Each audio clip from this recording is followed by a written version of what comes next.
This is Concepts, where two pretentious sirs quibble over ideas that explain today's world. Phil Shea and Steve Rose. My name is Phil Shea. I am writing for makeaskillcheck.com, and you can find more writing by me at hittingeject.com. My name is Steve Rose, and you can find more about me at steverosephd.com, where I write about mental health and addiction. Welcome to Pros and Concepts. Welcome. Today we're not going to be faffing about because I have no idea how much time we have, and there's a lot of stuff I want to cover. Under an hour. Under an hour. All right. Steve, what are we talking about today? We're talking about friendship, the concept of friendship, the profound and deep concept. More specifically, the concept of friendship as an adult, making new friends as an adult. Right. That's a real problem for a lot of people, and there's a lot of loneliness, particularly among men these days. So the headlines keep saying, yeah. I do see that headline a lot. Yeah, I mean, but in your actual profession, do you see it as I guess you're going to have selection bias because the people reaching out to you are going to have more issues in that regard, but is loneliness a major thing that they're dealing with? Yeah, particularly older men, like middle-aged to older, boomer time frame, I guess you can say it's particularly prominent among those who kind of lost touch maybe during the pandemic, started drinking more, stopped going out, and then not getting back in touch and not doing the normal things they were doing before. Might have got radicalized politically. Selection bias, because I am talking to people that got into an addiction. And yeah, it is a thing I see. And I have also heard it before where people say, it's like, how do you make friends as an adult? It's so difficult. You ever hear that? Oh, I hear it all the time, and I just don't believe it, honestly. So I'm just going to signpost this overall. We're going to have four main sections. First, I'm going to start with a preface, but then first, why we feel a need to even address this, or at least I do, because I had to cajole Steve to do this episode. Ugh. The second one is how to meet people. Third is following up and reaffirming, follow through. And then the final one is reevaluating. So I'm going to go through all these sections. But as a preface, I'm going to say first that if you're naturally good with people and social situations and you've never really experienced too much social anxiety, then this may seem fairly bizarre. You may react like, why are you thinking so much? Or this is all obvious. Because I've had this reaction from people who, lucky for them, have had very balanced, emotionally supported upbringings. And when I tell them these things, they're just like, why are you thinking about that? But it's like, you have to improve somehow. And by improving and figuring things out, you end up finding ways you can actually point out to people, oh, I had a sticking point here where like I couldn't talk to people in this way. And then I learned that this was an easy way to break the ice, for example. So that's just a preface there. So we were basically kind of diving into the first category. Why do we need this? Why do we need to talk about friendship? This lowbrow concept. Ugh. Lowbrow? Everyone needs friends. It's ridiculous. It's only for the poors. Although, I mean, I guess that is something we have come across. This class aspect, yeah, it's a real thing. Is lonely at the top, apparently, they say. Yeah, Thomas Joyner. But that's a different thing altogether. That's about the parts you have to kill in yourself to be successful in this system. Yeah. But I'm going to focus more on the more granular stuff for the average person. Yeah. And in this context, I'm going to say that I think that most of us haven't really learned how to make friends to begin with. I don't think it's harder necessarily as an adult. I kind of take the same stance with languages, which is controversial, but I think we only think it's easy for children because the situation kind of forced us to do it. And once we actually have agency and autonomy as an adult, we often don't force ourselves, but we have more aptitude if we were to. Yes, I think that makes a lot of sense. It's very situational. We're in institutions that make it very easy for us to make friends as children, whereas as adults, we have to work. We're always told, don't get too close with your colleagues because, that's a boundary problem or whatever, and it's risky or whatever. So yeah, being in school though, it's like a ready-made template. You're sitting in class, you've people next to you, you start talking to them. Like, look how we became friends. Do you want to tell that story? Yeah. So I showed up early to my grade 10 science class because I wanted to pick my seat. And I know that wherever you sat the first day was where you were going to be sitting the whole semester, usually. So I chose the back corner and the whole place is empty. I'm there by myself. And the second person to walk in is Steve, who says nothing, doesn't even really regard me in any way, walks all the way around the classroom and sits directly beside me. Again, still saying nothing. So, and then I guess over the course of the semester, I just badgered you enough to get you to open up and talk to me. Yeah, empty classroom. I remember from my perspective, there's one person sitting on one of the science stools. I'm like, okay, how do I do this socially? There's nobody else in the room. There's one guy. Would it be rude if I didn't sit next to him. Like going through my mind was like, what's the best thing to do in this type of social situation? And I thought to myself, it would be the least rude and most normal to just go sit next to you. Yeah. Well, I mean, it worked out, but I was like, oh, this is awkward. Like the comparison I made at your wedding when I gave the speech and talked about this was it's like pissing on a bush in the woods and then a guy comes over and chooses the exact same bush you're at. And it's like, what are you doing here? Why are you right beside me now? The difference is you're not urinating. Yeah, I know. It's a funnier comparison, obviously. Like you're sitting in a classroom. Wouldn't it be rude if I just sat on the other side awkwardly and now we're just sitting there in silence? That's actually what most people did at that time. And I guess if you wanted to be more socially adept, you would strike up conversation. Right. I guess I missed that part. I just kind of sat there in silence next to you. Yeah. Took out your notes and just sat in silence in this quiet room with just two of us. Back to that, I think some people naturally are good at striking a conversation and going out, but then I think our North American society kind of pushes us to go to work, come home, and you're just too drained and you don't want to do anything. And so you just kind of stay in. And there's also big emotional hurdles a lot of the time here. And I think a lot of socializing is just being able to get past those emotional hurdles.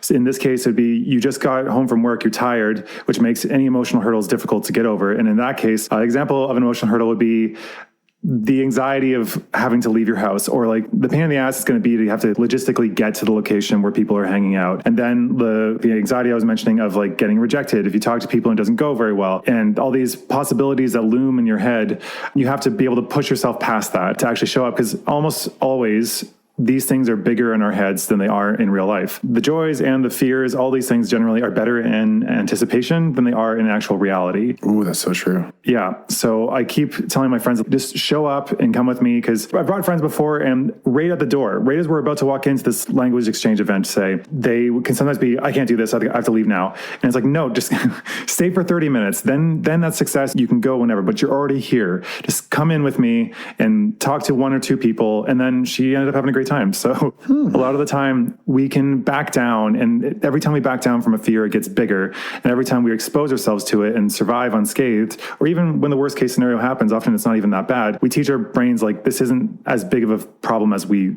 think it is. Right. Yeah. So a bit of social anxiety. You said lifestyle stuff. Yeah. Lack of third places, which we have an episode on that. That is huge. Okay. See the episode on third places. And this all makes so much sense. Mm-hmm. We're basically work home, rather than like having coffee shops and clubs, PTA meetings, I don't know, things that's not work or home. And you mean like social clubs or sporting clubs or game clubs, not necessarily clubbing like bars? Clubs, yes, not clubbing. Yeah, to make a distinction there. Though clubs, like clubbing, that is kind of a third space. Kind of, but it's expensive a lot of the time. It's prohibitive, yeah. Yeah. Pubs are more of a third place, like the Cheers pub, you know. Again, alcohol is expensive these days. That is prohibitive too, yeah. Yeah. And if you're non-drinking, you don't go to those places, yep. Yeah. So coffee shops are kind of the best example. Probably, but the thing is, that would be true if we were in a culture where people actually struck up conversations with others around them. Ah, yeah. You're considered weird if you do that, aren't you? Like,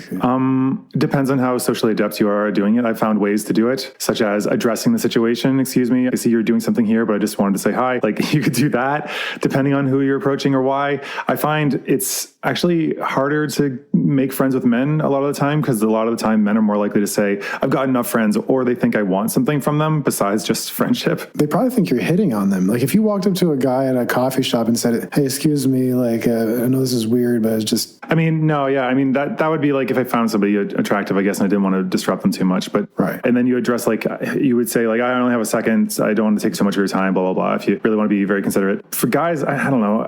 You'd have to basically strike up conversation about something random around you, I think. I find like if you're in like a game, participating in games are really good for men because it gives them some kind of structure and goal. Group activities, yeah. Yeah, either sports or Dungeons and Dragons, like these types of game settings are really good for men to strike up conversations. Yeah, I was reading on a feminism subreddit, or if it was just the women's subreddit, but they were actually asking, why is it that men can't just be friends with women? Which that's not my experience personally, but I can understand theirs because they were saying for men, they don't tend to speak about their insecurities or problems in life with their friends. They only talk about that with their lovers, basically, if they have one. Whereas women will speak about those things with their friends. So then when women speak about those things with men who don't speak about that with anyone but lovers, they take it as romantic interest. And then it kind of can collapse that friendship by making it awkward at times. Interesting. Yeah. Well, that makes sense. Yeah. So anyway, those are the reasons why I think we have this issue. It seems to be just like we're too busy. It's too difficult to get around. It's too expensive. But there are ways around that. Like I'm pretty strapped for cash these days. And I've found I've been able to make a huge social circle since, I don't know, the past like 6 or 7 months since moving to Toronto. Well, you're time rich. And I think that's a huge advantage in this endeavor because being time rich, you can go to free types of things or low cost types of things. Whereas if you're not time rich, even the largest amount of money in the world won't solve that problem because every waking minute is absorbed in like work or obligations. I think you overestimate my time richness. I do have my evenings, yes, because I don't have children. I don't have those sort of obligations. But if I was in a relationship or had a job, I would still have my evenings as I usually do, unless my spouse really hates going to do stuff, in which case I guess not. But I still have to do stuff all day, every day to try to get ahead to get these things. Because being time rich, you're still limited in what you can do as you are experiencing moving to entrepreneurship, right? Right. There's always more stuff you can be doing. There's always more stuff you should be doing. You shouldn't be sitting around. So while I could technically just go about all day, every day doing whatever, I'm not. I'm just going to sink further into abyss. So yeah, a flaneur. Yeah, that is something I do mention in here. A man about town. Yeah. All right. So section 2. The first one was why we need to talk about this. Now it's meeting up and connecting with strangers. So as Hans Selye, apparently a psychologist, pulled this from Dale Carnegie's book. I like the name. As much as we thirst for approval, we dread condemnation. And that's a general through line of just socializing with people. So I've given people tips when they've expressed frustration with meeting people and connecting with people. And the feedback you just most commonly get is, I don't want to not be myself. I want to be myself. And you're always going to be some form of yourself as long as you're not completely faking stuff. But it's like learning a new form of joke. Is that changing who you are? Is that not being yourself? Because that's kind of how they seem to treat my advice. I'm not saying radically change who you are. I'm saying try this approach instead. And the metaphor I usually use to explain this is playing a piano. If you put somebody in front of a piano and they start just mashing the keys and just hitting it with their fingers and doing whatever, they're not going to make very good music, but it will be entirely theirs, I guess. But it's not really going to be anything you want to hear. And then if somebody were to walk up and say, hey, these are chords, here's sheet music, here's how you read it, are you then making it so they're not themselves anymore? Are they less able to express themselves through the music? Or now with these tools they've picked up through these songs and chords and stuff, are they more able to express themselves? They're more able to be themselves. Interesting. Right. By being better at communication, by being better at learning these things, you are able to express yourself with more confidence and with more skill. I love it. I think the same metaphor applies to fashion. By changing your clothes, you're not changing who you are, just a different version of yourself, like a formal version or a less formal version. But as you learn more about fashion and style, you get better at expressing yourself because you have all these creative ways you can express yourself rather than just a black t-shirt and jeans. I think that's basically all creativity, honestly, like cooking as well. Yeah. Because you learn the conventions to know what they are, and then you can use them and break them as you choose to express yourself. So to the emotional hurdle part, I think that's the first thing that needs to be addressed when approaching these things. To me, I mean, we've talked about this a couple times. Bravery is feeling the fear and doing it anyway. Right. Because a lot of people seem to think, oh, I'm scared, I can't do this, I'm anxious, so that means I shouldn't do these things because of that. Yes. Courage is only courage because there's fear there. Yes. Alan Carr talks about this. Alan Carr writes books about stopping alcohol and stopping smoking.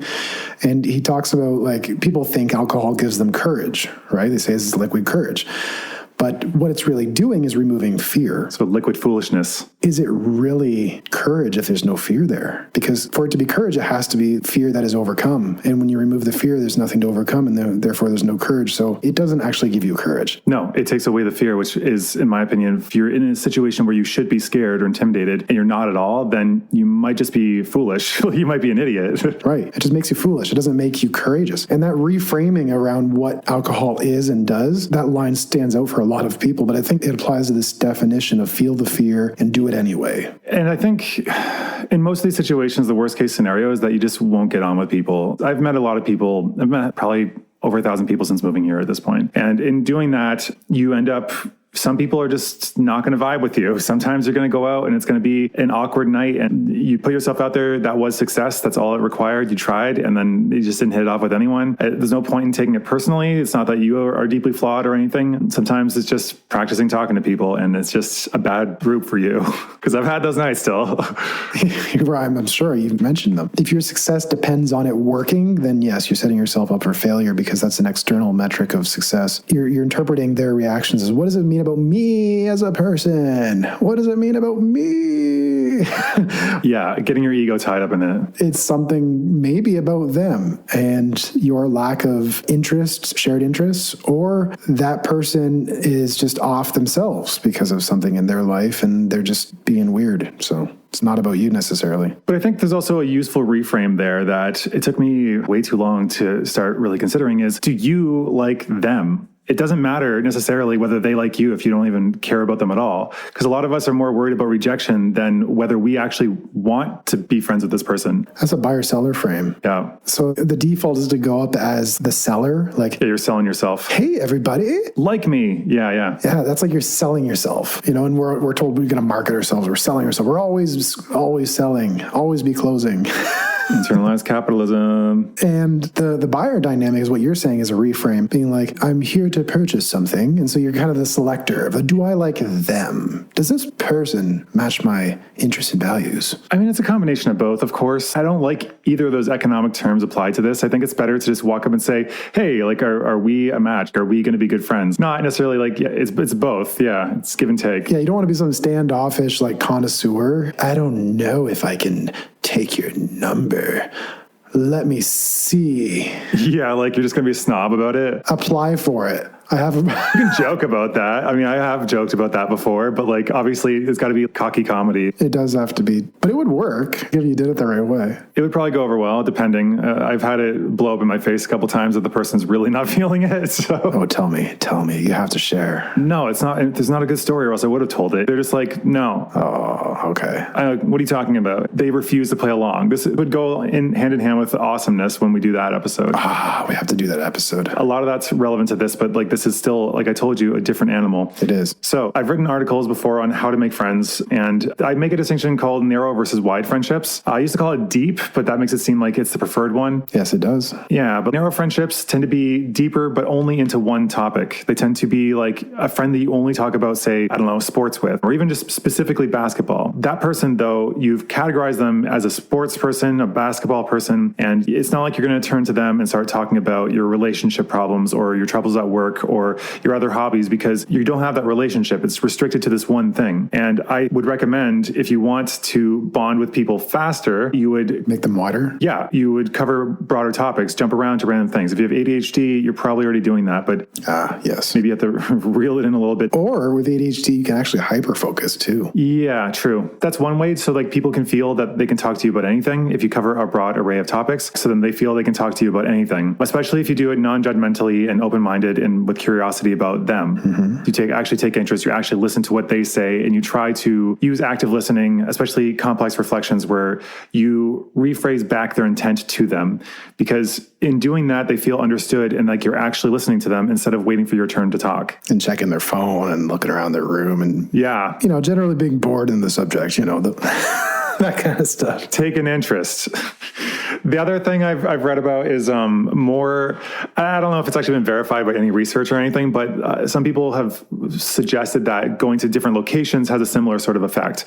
Like showing up together at places or just being in a variety of different locations kind of subtly clues them into like they're safe in this environment. So they will also feel they can bring you to a bunch more places. That's huge in like the dating advice world. They call it venue changes where you would be in various different environments with the person. So it's like club, restaurant, party, beach, park. Like beach. Yeah. You have a diversity of reference experiences that are broader, wider, rather than this is just the club guy, the club girl, whatever. It's like they become a person rather than just like this narrow. Yeah. A whole person than a parody. Yeah. If you only see somebody at a sporting event, then you won't think to invite them to a gala, for example. Right. I have the experience of this in like the whiskey realm. There's like some people where this is the only kind of topic generally that's broached. You only talk about whiskey? Yeah. I mean, the most obvious questions for small talk when you meet people are often quite boring. What do you do? Avoid that. Oh, I like that. It's terrible. What do you mean? I like talking about what I do. It's not fun. It's just factual. You're going to interview mode and it's not actually connecting with people. That's a problem a lot of people do. It's really boring. It's really boring. It's stereotypically a thing that people complain about. Asking, what do you do? It's like you have no brain in your head. Ask anything else. Make a guess about what they are. If you're going to go to the topic, say, you seem like a white collar worker, or you seem like you work with your hands, or something that is more interesting than just tell me the answer to this question. Oh, okay, I don't know anything about that. Like, you're an insurance adjuster. Great. Oh, see, I hate when it's a gamble, because then you get like this topic that's not interesting. I love when I ask that question and they're like, I'm a psychologist. I'm like, bingo, we got like hit the jackpot on that one. And then it's like, we just geek out or something, you know? You're hoping that you have something in common, but most of the people I've met here, I didn't know what they did for months because I just joked around and had fun with them and just engaged them as a person. Most people don't want to be pulled into their work mode or think about their... I do. Most people do not. Shut up. Oh my God. Like, some people are really all about it, but a lot of us don't care that much, or we would rather have fun. We're out to have fun and talk to people. We're not there to talk about work. We already talk about work and live work all day, every day. And most people don't want to return to that. Yeah. People talk about work-life separation. My concept is work-life integration. How can I bring the two together so they're married? No, I think that's a mistake even for you. I think we all need to have lives outside of our careers. But that's as a person who doesn't really have a very coherent career.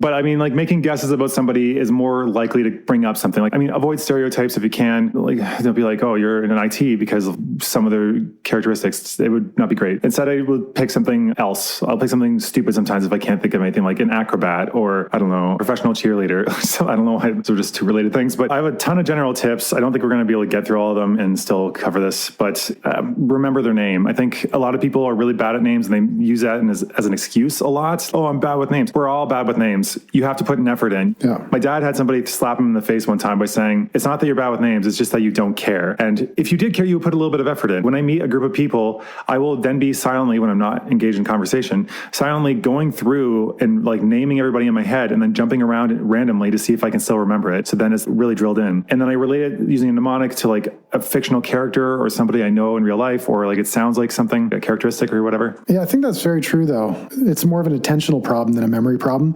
People say, I have a terrible memory. I don't remember names. I don't think it's about memory. I think it's about attention. It's the same reason why I was never good at math. It's not that I wasn't good at math. It's that I didn't care about math. So I literally zoned out every class and never did the homework. And also, like, why are we using this? I'm listening to How to Win Friends and Make... Win Friends and Influence People by Dale Carnegie. Yeah, I'm re-listening to that just as a preamble for this episode. And in that, he was, I don't remember, I lost it. He says, a person's name is the sweetest word to their ear, music to their ears. Like, he says something like that. And yeah, you give them the subtle compliment of remembering their name. So why? Why is that important? Because everyone loves their name. When we hear like remembering names, like, oh, so what? Who cares? Like, remembering names. But everyone wants to feel important, right? Right, yes. It's a deep psychological trigger for people because it helps them feel important, feel seen. And most people feel like the opposite of that in their daily life. They feel unimportant, unvalidated, unseen, unheard. And just saying someone's name, it's like, wait, this person cares, is listening and sees me or hears me. Or like, there's something to that that's powerful. I mean, the fact that you took the time to remember it, the fact that you remembered them at all. A lot of the tips I have in here are basically just making somebody feel that they were remembered and memorable, that they weren't just some other blob of a person that you didn't give a shit about. And that goes back like deep for people and to like their early childhood experiences maybe. And it's like a deep trigger where they didn't feel seen growing up, didn't feel heard, didn't feel validated. Their emotional needs were unmet. They just kind of kept to themselves because their family didn't understand them. They go through life kind of with this self-protection, like maybe it's vulnerable to connect with people. And then somebody remembers their name and it's like, wait a minute, you care, like you're listening. Yeah. And I think a lot of the time parents try to craft us into what they want us to be instead of discovering who we are. And so being yourself is often dangerous in those contexts because they will try to hammer it out of you. I remember similar things like being very imaginative and being shaken and told, live in the real world, stop living in imagination. Right. And we're basically taught that we have to sacrifice authenticity for belonging. For acceptance. Yeah. Yeah. That rule that we can't be ourselves, we have to put on a mask is the very thing that's trying to protect us from rejection, but it's keeping us from actually connecting. And it's keeping us from actually being vulnerable and connecting with people. So we go out to make friends with a mask on, thinking we're trying to protect ourselves, but really we're now playing some role that doesn't feel good. It's not rewarding, and we're not really getting connection out of it. And it's this fear. Largely, I think a lot of this is to do with fear. People will come up with excuses as to why they shouldn't take action and give away their agency. That's not me, or, oh, I just don't want to. But a lot of the times, you'll catch them in other moments where they'll complain about not getting the thing they want. And it's like, no, you do want this thing, but accepting that you are afraid or that you could do something about it then puts the responsibility in your hands. And if you're not happy, that's on you. But on the other hand, that gives you power to be able to fix these problems. You can then go out and fix it. Right? Because the alternative would be, I don't care. I don't want it. I don't want it anyway. I'm good. You kind of go into that very rigid, very left brain. Nobody can hurt me. I don't care. But it's like some of the most easily hurt people. Oh, every time somebody says like, you know what, I'm over it. I'm really good now. This happened yesterday. Like you wonder sometimes. Like, I think a lot of the time they think that that's what strength is, but it's like, no, strength is actually acknowledging and working through your weaknesses instead of ignoring that they exist. But I'm just going to rapid fire some of these things. Some of them need a little elaboration, but most of them don't. So these are broad suggestions for when in a group. Question yourself as to whether you have to work on these things. I have come up with them because I've had to fix them all in myself, basically. And so as I've done these things, I've had much better results. And sometimes I backslide, sometimes I make mistakes, and I usually get a little emotional slap to myself often when I do.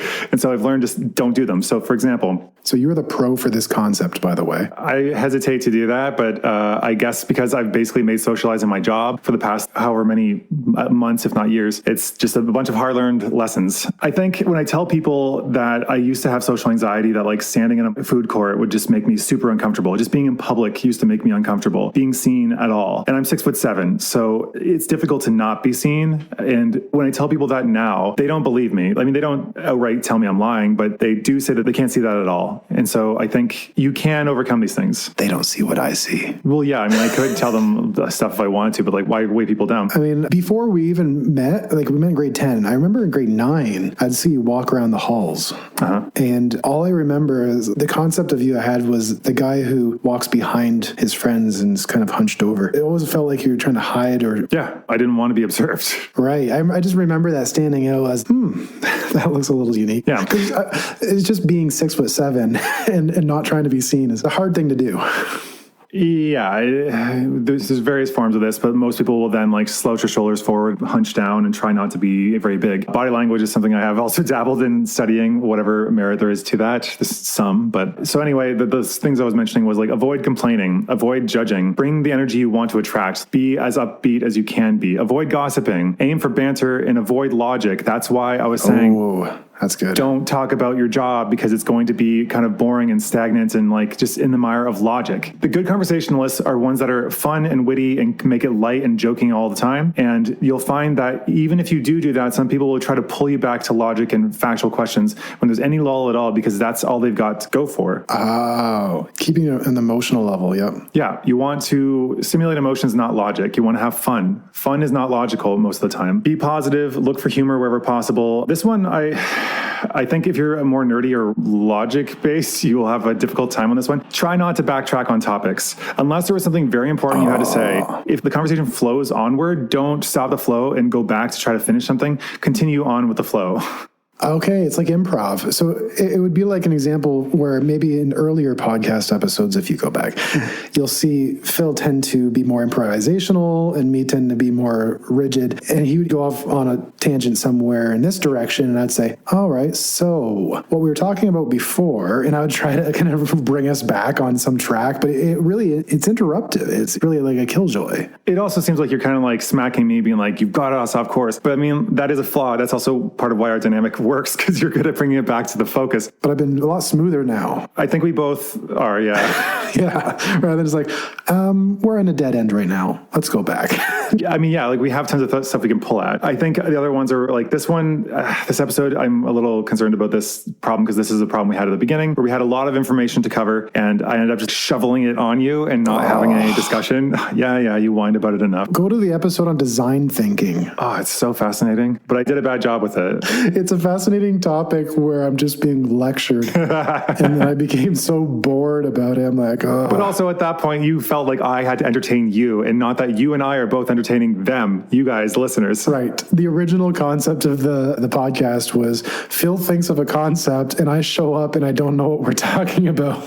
I mean, that's going to be the case a lot of the time anyway when I pick a random thing. But yeah, you have to show some interest. When telling stories, I think don't get bogged down in minute details. Good enough is good enough. Just think of the main points. You can strip away everything else. Avoid arguments and heavy topics if you can. If it's going to spark a debate, depends on the audience you're with and what kind of people you want. But it's not, if it's in a group setting and you're just meeting new people, depending on what you're meeting about, it's probably best to keep it light.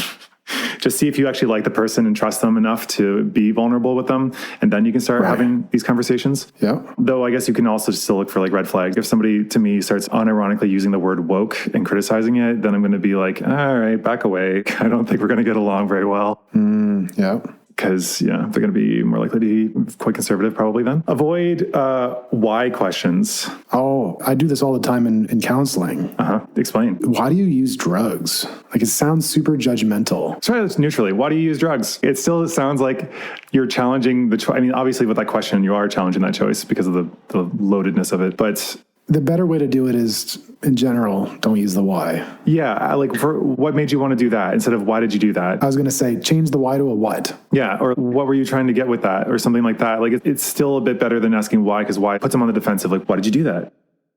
Right. I ask it as, what does this substance do for you? And I ask it in a very unsarcastic way. Like when people in their life, like, what does it even do for you? I'm more like, what is it doing for you? But it's a very serious way. Sometimes I even have to explain, I'm not asking this in a sarcastic way. What is it actually giving you? To be very curious about it. But yeah, so don't ask why questions because it sounds judgmental. Yeah. If you're going to give somebody feedback or if they're complaining to you about something and venting and you want to give a suggestion, ask permission first. Can I give you a suggestion? Would you like to hear my thoughts? Something like that, because then they'll actually receive it as opposed to just being like, here's what you should do. Like, I know better than you. People hate that. I get really annoyed when receiving it myself. So. Right. Unsolicited advice. There's nothing more depressing than good advice. Yeah. And in general, when in social contexts like that, especially when people don't know very many people or it's mostly strangers showing up, if you see somebody looking lost and looking for a group to join and you're already part of one, wave them over. Because imagine you're in that context. What would you have liked if somebody were to welcome you over and just usher you into a group? It's a lot easier to step in than to just have to wedge your way in by yourself without anybody welcoming you. Right. I tend to do that quite often because it's just, first, they will probably be more likely to be your friend. And also it just makes the party bigger a lot of the time. So don't just sit there feeling superior because you have friends and that person's alone. Yeah, sure.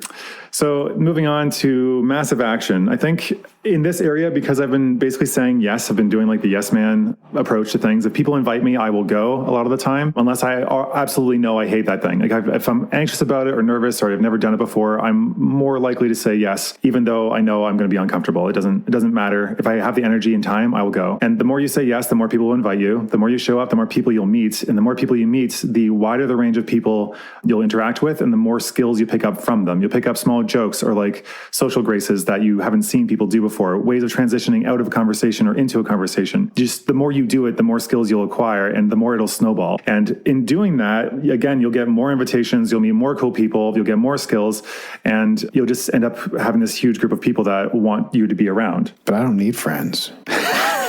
Everyone needs community. I think a lot of the time we like to convince ourselves that we don't. Like that thing we talked about where I think it was like 39% of people who move up the social ladder to like higher income bracket end up dropping their friends in a lower bracket because they want just to have like a luxury life and they don't want to have to worry about whether their friends can afford it. To me, that's extremely selfish and isolating and exactly what's wrong with the system we're in. It's been shown that the more money you make, the more space you have per person, the lonelier they tend to be because the square footage of your house gets bigger, but there's fewer people living in it. Square footage of your house gets bigger. The square footage of your house shrinks. Your heart? Heart. Oh, you almost got it. Yeah. The square footage of your heart shrinks. Yeah, I would say it shouldn't need to be said, these ones, but just to reiterate, be kind to everyone, not just those you find useful or attractive. Specifically men, don't be a dick to women you don't find attractive. Why are you doing that? Or like to be friendly to other men. Talk to everybody. Be friendly to everybody. Right, everybody, yeah. Try to include everyone, especially the more timid people. Maybe not like pull them out in front of the group because that might make them uncomfortable. hey, everyone, look at this timid person. Yeah, and especially never point out that they're shy or quiet. Don't say, hey, you're quiet. They've heard it so many times. It's not. Why so shy? You go, you know we're going to bite. You know we're not going to bite. But like, you can excuse yourself from the broader conversation and go over and speak to them individually. I've made really good friends who are outgoing. They just found the topic or the way it was being discussed off-putting or boring, and so they just ended up shutting up and falling asleep. So I've made friends by specifically going over and talking to them. The person who's asleep at the party. Sometimes.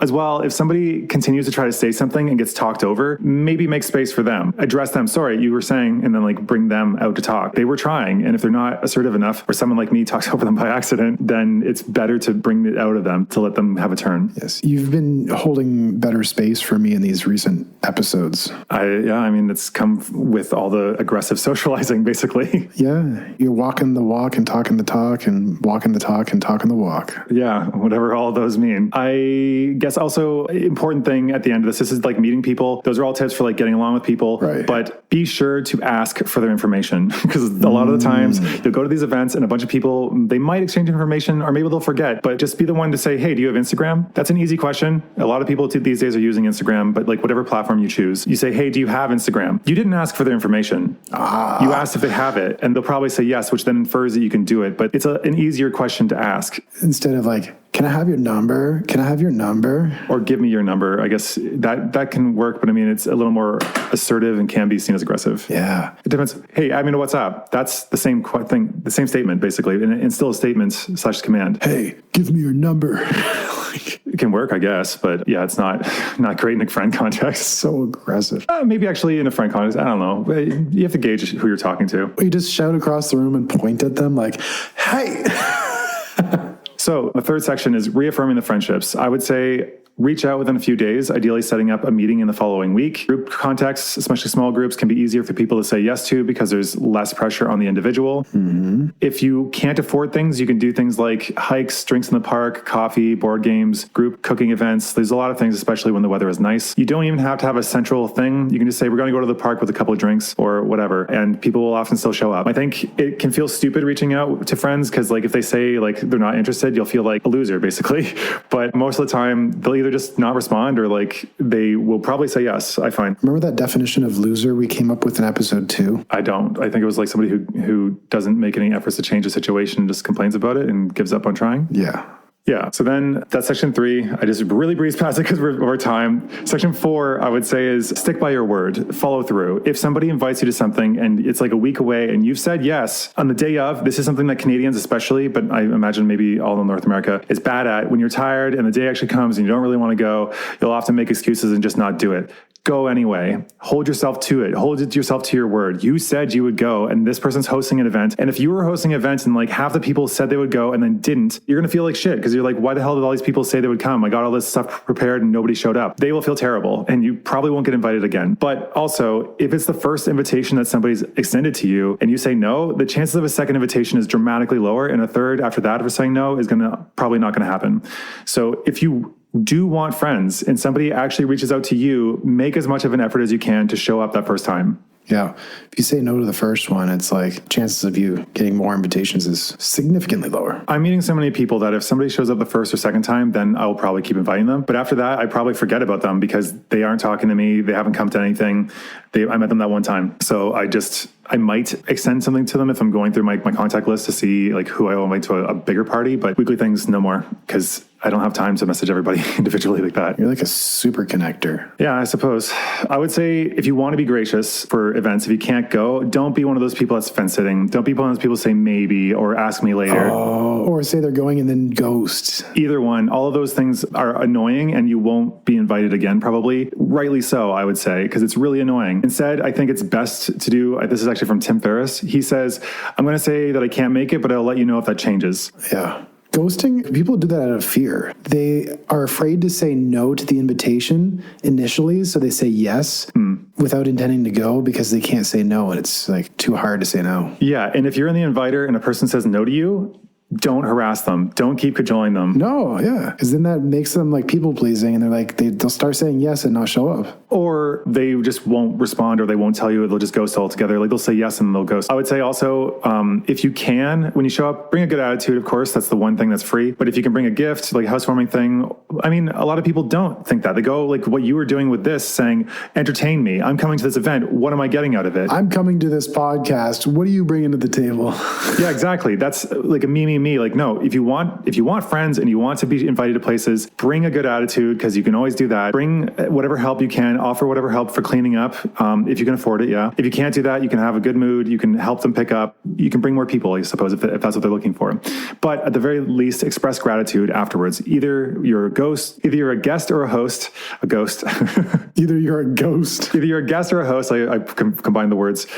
You should reach out to the host or the guests and thank them for coming and appreciate that they were there. It's just reaffirming that you like the person, that you want them around. And then finally, the last section was reevaluation. I think this is important, especially with the way I'm approaching it. I come to a new city, I've met hundreds of people, and I have hit it off with a bunch, but some are not people I want around. I had to start to think about whether these people are people that I want to become more like, whether I think I like how I'll come off by just being associated with this person. Like if they're kind of a crass asshole, I don't really want to pick up those behaviors, and I don't want to be associated with those behaviors. So I will not want those people around. I will prune them out. If somebody makes a mistake, I think it's worthwhile to like bring them aside and say, hey, maybe don't do this. I didn't appreciate that you did that. Or like some people said they were uncomfortable by that. And if they accept responsibility and they apologize and they're like, okay, I will do better, fine, give them another chance. If they continue doing it and like without regard, cut them out. If they get angry and they blame everybody else and say it's not their fault, cut them out. They're not going to change. Yeah, you become like the 10 people you most associate with. You often hear that. Yeah, I think it's in 5 years, you'll be a combination of the books you've read and the people you surround yourself with. That's the quote I have here.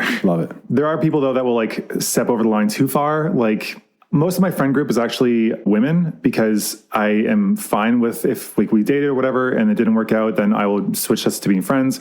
And I've had a hard time finding like decent single guys to want to come out. I mean, taking guys in relationships, no problem. But single guys to bring and like introduce them to my friends, it's been a challenge, because sometimes you'll get psychopaths or guys that are just there to pick up. And it's like, guy, you're in my friend group. What are you doing? Have a little more tact, or at least don't just step on everybody's toes when you show up. Letting the fox into the hen house. Yeah, it kind of feels like that. And so you're just like, okay, if I can't trust you around my female friends, then I can't have you around. We're not going to be friends. So, but similarly, I think you need to take responsibility for your own screw ups. We all screw up. And like I said earlier, it's better to acknowledge that than to deny it, to try to fix your weaknesses and use that as a strength to get better, to be a better person. I mean, we're all flawed in our own ways, but it's not irrevocably flawed. It's not unfixably flawed. It's just a minor thing you might have said, an off joke or whatever. And then you just learn from it and move on, apologize, own up to it. If people are going to condemn you over a slip up like that, then maybe it's not going to work out either way, because like nobody's perfect. Everyone's going to make mistakes. Overall, I'd say most of this is exposure therapy. Oh, that's so good.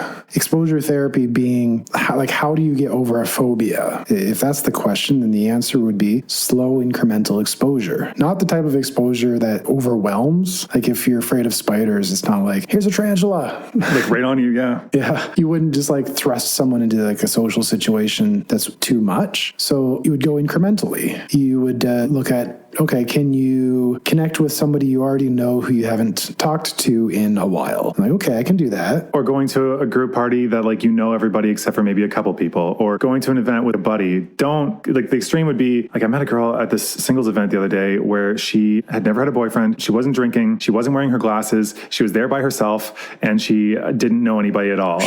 0 to 100. Yeah, I'm like, what are you doing here? Like, oh my God, like I don't know how she could possibly have a good time in that context, but she stuck it up for a while. You're like an advanced person and it's like a difficult context. Yeah, I was there by myself too, and I only had one drink, and I find that that's like a high risk situation in terms of like having a bad time. Like I'm probably not, I might have a great time, but most of the time it's going to be a bit more draining by doing that by myself. But like I think sometimes it's fine if you see it as sometimes just going out and socializing is just practice. It's a skill. Just practice. You're going out and talking to people. Sometimes you're not going to hit it off. So it's just, again, you're exposing yourself to a situation. Your subconscious sees you're not going to die. As I say, your brain needs proof, not promises. You can say it to yourself unlimited times. It'll be fine. It's not a big deal. But until you've lived through it enough times, you will still be afraid of it. Yeah, positive affirmations don't work in that way, that if you just say it enough, it doesn't convince you. You have to actually experience that you're safe. And so starting with low stakes, easy party where you know people, and then maybe like a structured environment, like a hobby. Maybe you go to a gym class or some kind of like a knitting club or reading group or something. And then you kind of slowly work up to, if you want to, I guess what you're doing, meaning you'll go out on like a Saturday night by yourself to an environment you have no idea of what's going on or who's there, and just approaching people. Like that's like level 10 of difficulty. Yeah, I find I can only do that for a few hours. Like I'm pretty drained after like 2 or 3 hours of doing that. And then I'm just like, all right, it's only like 11:30, but I'm out. Like I can't, I'm done here. I'm still like, I have fun and I've talked to a bunch of people, but unless you've really hit it off with a couple people, you're going to be like, okay, nah, I'm good. So at this point, basically, if you've followed a lot of those things, you'll probably have a reputation of somebody that has stuff going on, who makes stuff happen, especially if you're hosting events. You'll probably have the option of a lot of people to hang out with and events you can organize and outings. People will reach out to you, ask you what's happening. And if you don't have anything going on, you can then use that as a springboard to make something happen. So like people will frequently ask me now, like, what's going on Saturday? And I haven't heard nothing. So it's like, I don't know. What do you want to do? And so then we can start spitballing, and then I'll just start inviting a bunch of people, and it'll turn to be like 10 to 20 people will end up showing up. So I would say I have a recap and I have a couple recommended readings because I know I'm conscious of your time, Steve. So recommended readings, I would say How to Win Friends and Influence People by Dale Carnegie. Mm-hmm. It's more about winning friends. It's an old book. So the influence part is not like today where they're going to be like, manipulate, get in there, take what you want. It's not about being manipulative, though a lot of people can use it that way. It's just general principles for being a good person. It's really like the modern gentleman ethic of just being considerate of other people, really. Yeah, one of the quotes that pretty much kind of summarizes that book is from Alfred Adler, another psychologist. It is the individual who is not interested in his fellow man who has the greatest difficulty in life and provides the greatest injury to others. It is among such individuals that all humanity failure springs. Love it. So good. Yeah. So then the other books are The Go-Giver, you are familiar with, by Bob Berg and John Mann. That's about don't go and give, don't be go-getter. Like don't go to people just to use them. It's to take. Yeah, go-givers to connect and give. Yep. Never Eat Alone by Keith Ferrazzi. That's just an amazing book on how to network without being slimy. And then the final one that might be surprising to Steve is The 21 Irrefutable Laws of Leadership by John C. Maxwell. He's a guy that was in the church and he learned leadership skills through that, but it is a lot of just like how to navigate social situations, how to not step on people's toes, how to step up. Because the more charismatic and the more sociable you end up being, the more you're going to likely be forced or pushed into leadership roles. So it's important to think about these things. So recap, say yes to things, especially those you haven't tried, run towards your fear. Watch the movie Yes Man for that one. Yeah. Take interest in others and be positive. Get people's contact information. Reach out within a few days of meeting them, if not the next day. Extend an invitation within the following week or two. Accept invitations, especially the first. Express gratitude afterwards to hosts and attendees, and add to the party. Don't expect to be entertained. Those are the main takeaways, I would say. Walk into the house, kick your feet up, entertain me. I mean, some people do treat it like that. Like I had a party where it was like a $5 buy-in just to like pay for the venue. It was a 50-person capacity. And they're like, what do we get from this? I'm like, you get to come to a party with awesome people. Like, what do you mean? I'm like... If it's $5 in this economy, you're getting shit. Like, what are you talking about? It's usually $25 or $30. But here's a quote from Kurt Vonnegut. Vonnegut? I don't know how to say his name. You are the gift that keeps on giving. Well, this is a quote that I think that you yourself also would very much like. When Vonnegut was telling his wife he's going out to buy an envelope, she says, well, you're not a poor man. Why don't you go online and buy 100 envelopes and put them in the closet? And so I pretend not to hear her and go to get an envelope because I'm going to have a hell of a good time in the process of buying one envelope. I meet a lot of people and see some great looking babes. I thought it was babies when I first heard that. And see some great looking babes, and a fire engine goes by, and I give them the thumbs up and ask a woman what kind of dog that is. And I don't know. The moral of the story is we're here on Earth to fart around. And of course, the computers will do us out of that. And what the computer people don't realize, or they don't care, is we're dancing animals. We love to move around, and we're not supposed to dance at all anymore. That's good. I like the spirit of play. Yeah. That's embodied there. This is why I like the Memento Mori episode we did. That was way back when. I'll reference that as well. But That's a very good one. I keep saying to people, like, we're going to die. What does it matter whether you retain your ego or not? Go and have as much fun as possible. Have a good community. Be supportive. Don't be selfish. And things will work out better for you and everyone around you. The end. Yeah. Love it. So that's it for today. Thanks for tuning in. Please like and subscribe. Leave us a review on whatever you're listening on. I guess it doesn't seem to matter whatever podcatcher you use, but we very much would appreciate it. Right, Steve? We do. That is correct. Good. I'm glad I wasn't lying to you. All right. See you later. Thanks for coming. Bye.